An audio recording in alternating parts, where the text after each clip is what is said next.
Students, आज का topic है हमारा 11.2।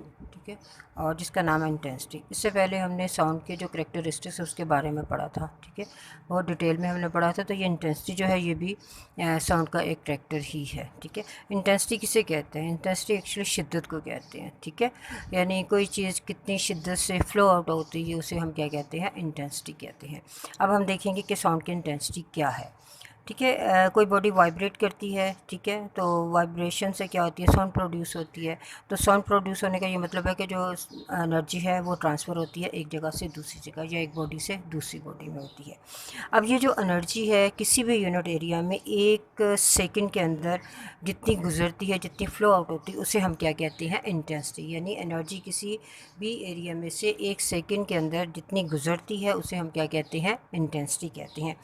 अब एग्जांपल देखिए, ये एक ड्रम है, इसको आपने बहुत ज़ोर से बीट किया है तो इससे वाइब्रेशन प्रोड्यूस हुई है, तो साउंड वेव्स बनी है। ये द वेव यानी इट मीन्स कि ये एनर्जी जो है इसमें से वेव्स बनी है। वेव्स जो है वो एनर्जी ही एक जगह से दूसरी जगह। तो ये ये इंसानी कान है जो कि इसकी आवाज़ को यानी इस एनर्जी को कान तक लेके गया, तो इजीली हमें उसकी आवाज़ जो है वो सुनाई दी।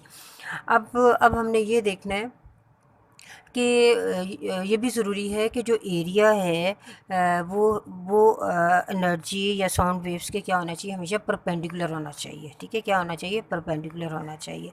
ये देखिए, ये ह्यूमन ईयर है, ये वेव्स एनर्जी जो है यहाँ तक आ रही है, तो ये इसकी डायरेक्शन ये है और ये वेव्स एनर्जी ये। तो इट मीन्स कि यहाँ कौन सा एंगल बन रहा है? वो 90 का बन रहा है। यानी ये इसके क्या है? 90 का एंगल बना रहा है। यानी कोई भी एरिया हो जो टी टाइम में जितनी एनर्जी उसमें से गुजरती है उसे हम क्या कहते हैं? उसे इंटेंसिटी कहते हैं। जैसे ये एक एरिया है, ये एरिया में से ये एनर्जी पास हो रही है और ये देखिए ये इसके परपेंडिकुलर है, तो यहाँ कौन सा एंगल बन रहा है? 90। ठीक है, अब हम इसकी डेफिनेशन की तरफ आते हैं। Sound energy passing per second through a unit area held perpendicular to the direction with the sound waves. ठीक है, कि साउंड एनर्जी क्या है? जो यानी किसी भी एरिया यूनिट एरिया में से एक सेकंड में जितनी भी एनर्जी साउंड वेव्स गुजरती हैं उसे हम क्या, या एनर्जी जितनी गुजरती है उसे हम क्या कहते हैं? इंटेंसिटी कहते हैं। अब हम इसके फार्मूले की तरफ आते हैं। फार्मूला हम इसका कैसे बनाएंगे? जैसे देखिए, एनर्जी इन यूनिट एरिया पर सेकंड। ठीक है, क्या है? एनर्जी पर सेकंड। यहाँ लिखा हुआ है एनर्जी पर सेकंड, तो पर सेकंड ये देखिए एनर्जी पर सेकंड, इसका ये मतलब है डिवाइडेड बाय टी और एरिया के साथ।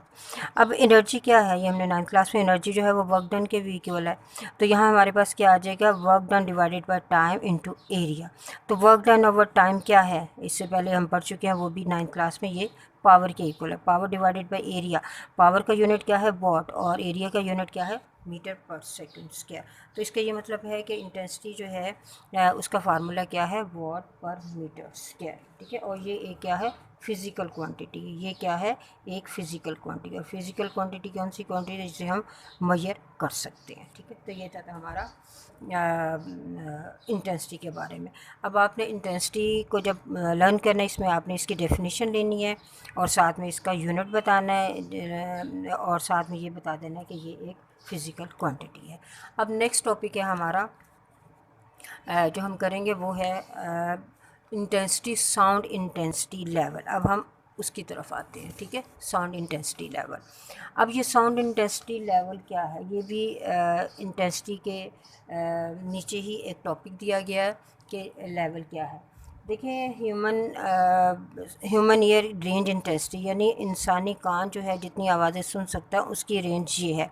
यानी सबसे जो कम आवाज़ है वो क्या है? 10⁻⁻12 जो वॉट पर मीटर स्क्वायर, ये रेंज है। इसके बाद इससे कम 10⁻11 आ जाती है, फिर 10⁻10 आ जाती है, और इसी तरह इसको अगर हम नहीं तो यहाँ तक कहाँ आ रहा है? 10⁻1 वाट मीटर पर स्क्वायर तक आ जाता है। यानी ये वो रेंज पड़ती है जिनको इंसानी कान जो है ईजिली आवाज़ इनकी सुन। और ये सबसे 10⁻12 क्या है? ये सबसे फेंटेस्ट, सबसे वो आवाज़ है जिसको, वो सबसे मध्यम आवाज़ है। और इसको, इस आवाज़ को क्या लिया गया? इसको रेफरेंस इंटेंसिटी लिया गया। इसको क्या लिया गया? Reference intensity. क्योंकि जब हमें टेबल बनाना पड़ता है, कोई चीज़ को किसी चीज़ के बारे में लिखना पड़ता है, टेबल बनाए, तो हमें कुछ ना किसी चीज़ को रेफरेंस ले। तो यहाँ उन्होंने रेफरेंस जो है 10⁻12। ये क्या है? ये फेंटेस्ट इंटेंसिटी है, ठीक है। ये 10⁻⁻12 और कहाँ तक जा रहा है, 10⁻1 वाट मीटर पर स्क्वायर तक जा रहा है। देखिए यानी ये वो आवाज़ें हैं जिनको विदाउट पेन हम सुन सकते हैं, ये वो रेंज है जिनको हम विदाउट पेन जो है वो सुन सकते हैं।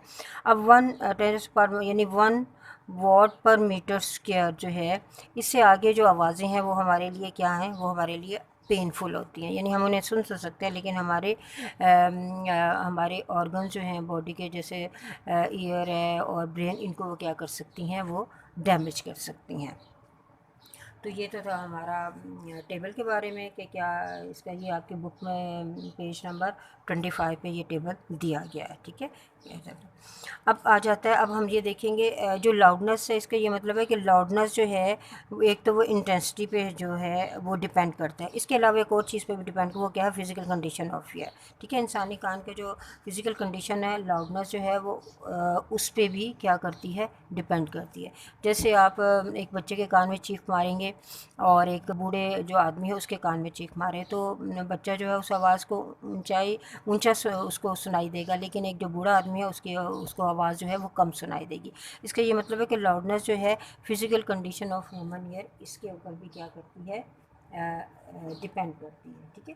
तो हम ये कह सकते हैं the human ear is more sensitive to some frequencies than the other, ठीक है। तो अब हम एक रिलेशन हम देखेंगे कि लाउडनेस और इंटेंसिटी के दरमियान क्या रिलेशन है। ये डेरिवेशन है जिसको हम ड्राइव करेंगे।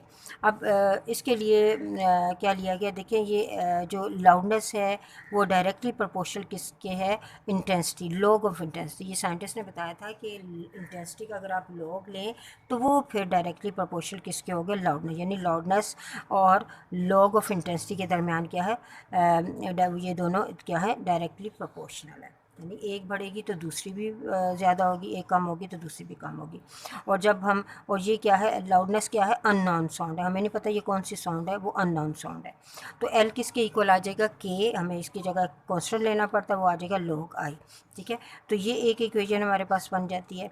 अब दूसरी जो है एक हम ले लेते हैं फेंटनेस। ये हमें पता है कि लाउडनेस किसकी आवाज़, कौन सी आवाज़ है, फेंटेस्ट साउंड जो है वो क्या है, 10⁻⁻12।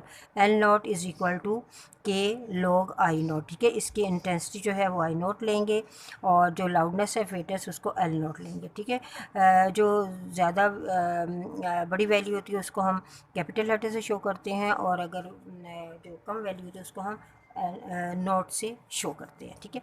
ये इक्वेशन 1 बन गई और ये इक्वेशन 2। अब इन दोनों को हम डिफरेंस निकालेंगे, दोनों को हम सब्ट्रैक्ट करेंगे तो हमारे पास क्या आएगा, लेफ़्ट को लेफ़्ट में से माइनस करो, राइट को राइट में से, एल माइनस एल नॉट के log I minus log I not.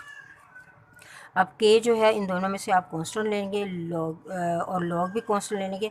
और आपको पता है कि लॉग में जो डिवीजन होती है वो क्या होती है, जो सब्ट्रैक्शन होती है वो डिवाइड में चेंज हो जाती है, यानी कि आ जाएगा के लॉग आई ओवर आई नॉट, ठीक है।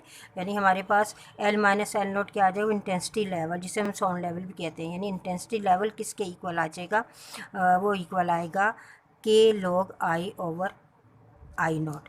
अब हमारे पास जो के क्या है, अब हम ये देखेंगे कि के हमारे पास क्या है। के एक्चुअली क्या है, ये एक यूनिट है, ठीक है। के क्या है, यूनिट है। तो यहाँ हम क्या लिखेंगे, इसी इक्वेशन को हम क्या लिखेंगे, एल माइनस एल नोट की जगह intensity level is equal to K की जगह क्या आ जाएगा, बेल आ जाएगा। ये इसका यूनिट है, ठीक है।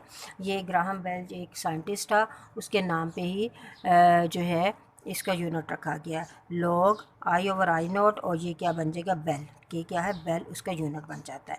और ये भी आपकी बुक में बताया गया है कि अगर इंटेंसिटी ऑफ एनी अननोन, यानी किसी भी अननोन साउंड की जो इंटेंसिटी है वो हमेशा 10 टाइम ग्रेटर होती है फेंटेस्ट ऑडिबल साउंड की इंटेंसिटी के, ठीक है।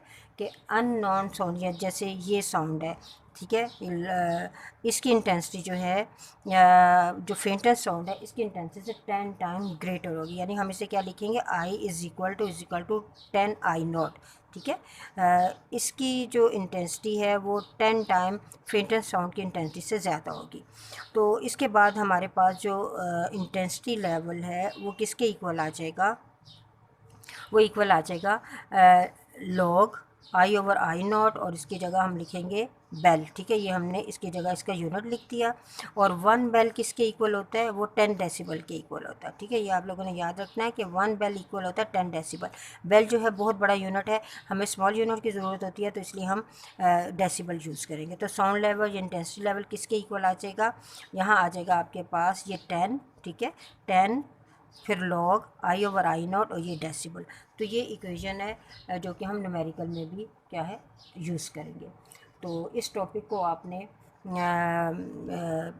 With the help of derivation जो है इसको याद करना है। आई होप आपको समझ आ गई होगी।